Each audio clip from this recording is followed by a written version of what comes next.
নমস্কার বন্ধুরা, সকলে কেমন আছেন? আশা করছি সকলে বেশ ভালো আছেন। আমরাও কিন্তু খুব ভালো আছি। তো সকাল সকাল ভিডিওটা শুরু করে দিয়েছি। তো সকালে এদিকেও চিয়া সিড খেয়ে নিয়েছি, আর তারপর একটু করে নিয়েছি চা। আর এর আগে জানেন তো, আমি গিয়েছিলাম ছাদে, যে জামা প্যান্ট ধুয়ে দিয়ে এসেছি। আর প্রচুর মেঘ করেছে, বৃষ্টিও কিন্তু খুব হয়েছে, একদম কালো মেঘ, আকাশে পুরো ঘর অন্ধকার হয়ে গেছিল। তো এই অবস্থায় আর কি জামা প্যান্টগুলো তো কেচে দিয়ে এসেছি। তো এইদিকে চলে এসে চা করে নিয়েছি, আর ভাবলাম ভাতটাও বসিয়ে দিই। তো ভাতটা একটু বসিয়ে দিয়েছি। তো ভাতটা হবে, ভাতটা হতে থাকুক, আর এইদিকে তোমাদের দাদাভাইকে চাটা দিয়ে আসবো। তো ওই যে একটু কাপে চা নিয়েছি, দুটো বিস্কুট নিয়েছি। তো সুন্দর করে গুছিয়ে তোমাদের দাদাভাইকে দিয়ে আসবো। তো সকাল সকাল একটু চা দিলে কি আর হয়? তো যাই হোক, ও তো সারাদিন কাজ বাজ করবে, তো ওকে দুটো বিস্কুট দিয়ে চা দিয়ে আসলাম। এরপরে ভাত দিয়ে আসবো। তো চা তার আগে দেখো আমি চা খেয়ে নিচ্ছি। তো চা খেয়ে নেবো। তো একটা রুটি ছিল, তো সেটাকে একটু হালকা গরম করে নিয়েছি, তাওয়াতে করে একটু সেঁকে নিয়ে তারপরে যে চাটাও খেয়ে নিয়েছি। আর এবার চলে এসেছি সকালের কিছু রান্না করতে। তো এদিকে ভাত তো করব, আর করব হচ্ছে বাঁধাকপি। তো এই বাঁধাকপিটা না অনেক দিন হয়ে গেল আনা হয়েছে, সে কড়াই মোটে হচ্ছে না। তো ওই যে আজকে ভাবলাম যে সকালে তাহলে বাঁধাকপি দিই আর কি খাওয়াটা হবে। তো সেই জন্য দেখো বাঁধাকপিটাই রান্না করে নিচ্ছি। অন্যদিন তো আমি ভাপ দিয়ে নিই, তো আজকে না আর ভাপ দিয়ে নিই, আজকে এমনি আর কি বসিয়ে দিয়েছি। তো জল দিয়েছি একটুখানি, ওতেই আর কি সিদ্ধ হয়ে যাবে। তো চলো এদিকে চলে এসেছি নিচের ঘরে। তো এদিকে দেখতে পাচ্ছ তোমাদের দাদাভাইয়ের দোকান। তো এই ঘরটাতে না আগে তোমাদের দাদাভাই থাকতো, এখন না আর থাকে না, বিয়ের পরে আর কি আমরা উপরে শিফটিং হয়ে গেছি। আর নিচের ঘরটা কিন্তু ফাঁকাই পড়ে আছে। তো নিচে দুটো ঘরই ফাঁকা। তো এই ঘরটাতে মাঝে সাঝে যখন আমার মা বাবা আসে বা আরও আত্মীয় স্বজন আসে, তখন এই ঘরটা দিয়ে আর বাবুর ঘরটা দিয়ে, দুটো ঘরটা দিয়ে আর কি লোকজন থাকে। আর বাবু যেহেতু এখন উপরে শিফটিং হয়ে গেছে, তো নিচে দুটো ঘরই পুরো ফাঁকা থাকে।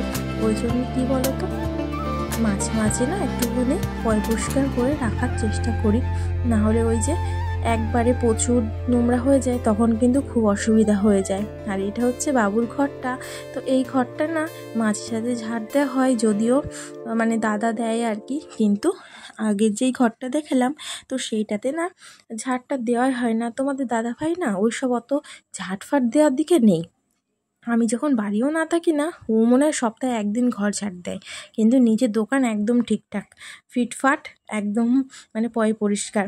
নিজের দোকানের সঙ্গে কোনো নেই, নিজের দোকান সবসময় সুন্দর করে গুছিয়ে রাখে, এটাই তো আসল না?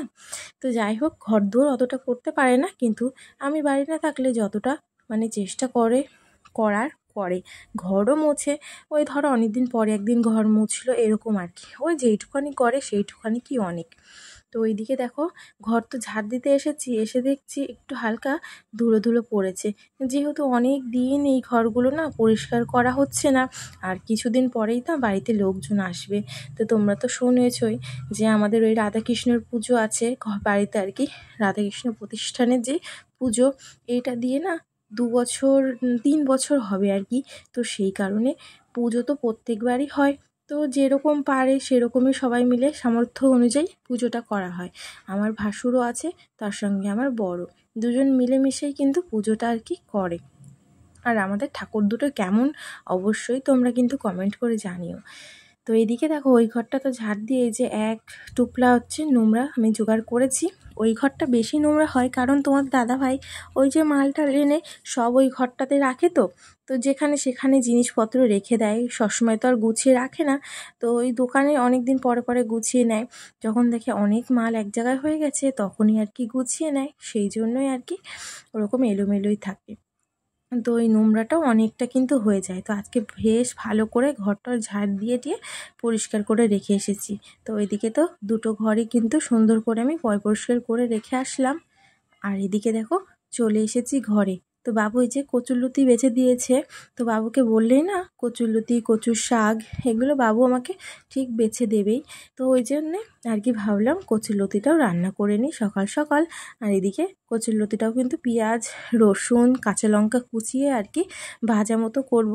আর একটুখানি জিরের গুঁড়ো, একটুখানি কাশ্মীরি লঙ্কার গুঁড়ো এটাই দিয়েছি, আর লবণ হলুদ যা যা লাগে দিয়ে। ওইদিকে কিন্তু আমার প্রায় হয়ে গেছে কচুরলতিটা, এবার নামিয়ে নিলেই হয়ে যায়। আর এদিকে ঘরে এসে দেখলাম মেয়েও তো উঠে গেছে, তো ঘরটাও একটু পরিষ্কার করে নিই। আর নিজের ঘরটাও তো আগে না, তো নিচের ঘরগুলোও পরিষ্কার করে নিয়েছি, এবার নিজেরটাও পরিষ্কার করে নিচ্ছি। তো এই ঘরটাতে তো রং টং করা হয়নি, তোমরা তো দেখতেই পাও।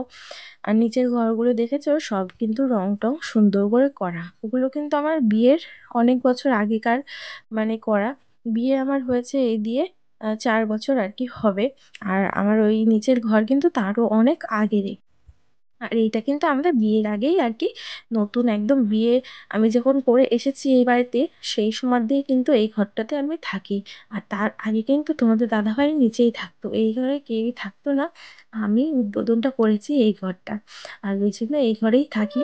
আমার না নিচে গিয়ে আমার ওই থেকে পোষায় না, কারণ ওই একবার উপরে আসো আবার নিচে যাও, কিন্তু অতিরিক্ত যখন গরম পড়ে না তখন কিন্তু আমি নিচে গিয়ে থাকি মেয়েকে নিয়ে। কি বলতো, নিচে মানে অনেকটাই কিন্তু শান্তি, নিচে ঠান্ডাও আছে অনেকটাই।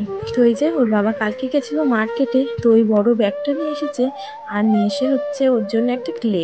তো ওই যে গেছিলো বড় বাজার আর কি, সেখান থেকে অনেক কিছু জিনিস আনে দোকানে, তো সেই জন্য আর কি বলে দিয়েছিলাম যে যদি কেলে পাও তো নিয়ে আসবে। ওখানে না কেলেটা অনেক সস্তায় আর কি পাওয়া যায়, 20 টাকা না কত টাকা নেয়, আর বাইরে থেকে কিনতে গেলে না 50 টাকা কি 60 টাকা একটা প্যাকেট। তো বুঝতে পারছো কতটা লাভ করে এরা।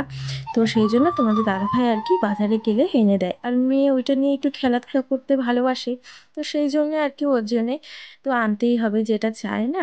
তো এইদিকে দেখো আমি একটুখানি রেগুলার যেসব মশলা আর কি ইউজ করি রান্নাতে, তো সেগুলো একটু কৌটোতে করে ঢেলে রাখছিলাম সুন্দর করে। ওই কৌটোটার মধ্যে না রেখে ভেবেছি এবার থেকে সুন্দর করে এইভাবে কিন্তু গুছিয়েই রাখবো, তাহলে বেশ সুবিধা হবে আমার, জিনিসগুলো কিন্তু হাতের ধারে পেয়ে যাব।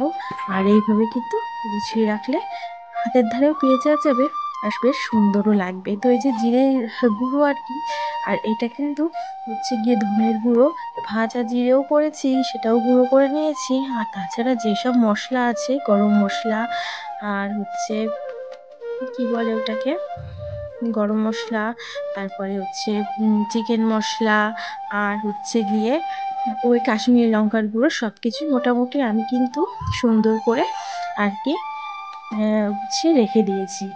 তো সুন্দর করে সাজিয়েও রাখবো। এদিকে মিক্সারে কিন্তু একটু মশলা করে নিচ্ছি, এটা হচ্ছে ধনের গুঁড়ো। তো ধনের গুঁড়োটাও লাগে কিন্তু মাঝে সাঝে, তো সেই জন্য ধনের গুঁড়োটাও সুন্দর করে করে নিয়েছি।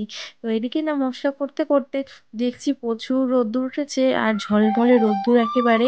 তো ভাবলাম যে জামা প্যান্টগুলো তো ভেজা, তো একটু বাইরে নেড়েই দিয়ে আসি, যদি আবার বৃষ্টি আসে আমি যে তুলে নেবো খানে। তো সেই জন্য এই যে ঝটপট করে এসে আমি কিন্তু এগুলো নেড়ে দিচ্ছি। আর এদিকে বাবুও বাজার করে চলে এসেছে, তো নিয়ে এসেছে মাছ, আরও দেখি কী কী সবজি এনেছে, তো সেগুলো তোমাদের সঙ্গে শেয়ার করব আর কি। আর এদিকে দেখো চাদর টাদর তো কেচে দিয়েছিলাম, তো বেশ রোদ্দুর হয়েছিল, কিন্তু এই এখন প্রায় 10:30 কি 11টা বাজে। তো এই টাইমতে যা রোদ্দুর দিয়েছে না, আমার প্রত্যেকটা জামা প্যান্টই কিন্তু শুকিয়ে গেছে। আশা করি মানে এরকম যদি রোদ্দুর দেয় প্রত্যেক দিনই, তাহলে কিন্তু সুবিধা হয়, যে জামা প্যান্টগুলো কিছুটা হয়তো শুকিয়ে যাবে, তারপরে ঘরে নেড়ে দিলে কিন্তু পুরোটাই শুকিয়ে যাবে। তো সেইভাবে যদি প্রত্যেক দিন রোদ্দুর ওঠে তাহলে কিন্তু খুব ভালোই হয়। তো মাঝে সাঝে তো রোদ্দুরই ওঠে না, আমার মাঝে সাঝে রোদ্দুর ওঠে। তো আর কি করব বলো। তো ওইদিকে সামনে তো বাড়িতে পুজো, সেই জন্য কিন্তু আস্তে আস্তে জোগাড় জাতি সব কিছুই আমাকেই করতে হবে, যেহেতু আমার একার সংসার, একাকেই আমাকে গোছগাছ করতে হবে। অবশ্য আমার যা আছে তবুও সে অত কিছু করতে পারে না, ও যেহেতু দুটো বাচ্চা আর আমার একটা, তো ওই জন্য আমাকে একটু বেশিটাই করতে হয়। তো চলো এদিকে রান্নাঘরে কিন্তু চলে এসেছি, মাছটা ধুয়ে টুয়ে নিয়ে এদিকে বসিয়ে দিয়েছি মাছ ভাজা। তো মাছটা ভেজে নিচ্ছি। তো এদিকে অনেকটাই মাছটা ভেজেছি আর কি, মেয়ের জন্য 1 পিস মাছ ভাজা রাখবো, আর আমাদের জন্য ঝোল করব। তো এই যে বেগুন দিয়ে আলু দিয়ে একটু ঝোল করব। আর এদিকে দেখো বাঁধাকপি, বেগুন, পুঁই শাক, কুমড়ো, অনেক কিছুই নিয়ে এসেছে বাবা সবজি। তো কালকে হচ্ছে পুঁই শাকটা করে ফেলবো। না হলে না আর সেই রবিবার দিনকার খেতে হবে। আর কালকে যেহেতু শুক্রবার, কালকে আমিষ করে খেতে পারবো, পরশু দিন আর খেতে পারবো না। আর যেহেতু মাছের মাথাও আছে, তো কালকেই ভাবছি এটা করে ফেলবো। আর পুঁই শাক যেহেতু নাকি আঁশ, তো সেই জন্য নিরামিষের দিন তো আর খেতে পারবো না, আমিষের দিনই খেতে হবে, তো সেই জন্য কালকেই ভাবছি করে ফেলবো। আর এইদিকে দেখো আমার কিন্তু মাছের ঝোলটাও করে নিচ্ছি। তো ওই যে আর কি, এরপরে যাব আমি ঘরটর ঝাড় দেবো, দিয়ে আর হচ্ছে গিয়ে মেয়েকে স্নান টান করিয়ে নিয়ে এসে ওকে খাইয়ে দাইয়ে দিয়ে তারপরে কিন্তু আমি যাব স্নান করতে। আর আমি স্নান করে স্নান করে আসলে কিন্তু আমার কাজ পুরো কমপ্লিট হয়ে যাবে। আর তো কাজ নেই, বেশ এবার রিল্যাক্স করব। তো এই যে তাড়াতাড়ি রান্নাবান্না কিন্তু হয়ে গেছে, এদিকে আমার ঘরও কিন্তু গোছাগুছি করা হয়ে গেছে, তোমরা তো দেখতেই পেলে ভিডিওর মাধ্যমে। তো আশা করছি বন্ধুরা, আমার যদি ভিডিওটা তোমার কোনো অংশে কোথাও ভালো লেগে থাকে আপনাদের, তো অবশ্যই কিন্তু চ্যানেলটা সাবস্ক্রাইব করে দিয়ে একটা লাইক কমেন্ট শেয়ার অবশ্যই করে দিয়ে যেও। আর এইভাবে আমার পাশে থেকো বন্ধুরা। তো টাটা বাই বাই, সকলকে জানাই শুভ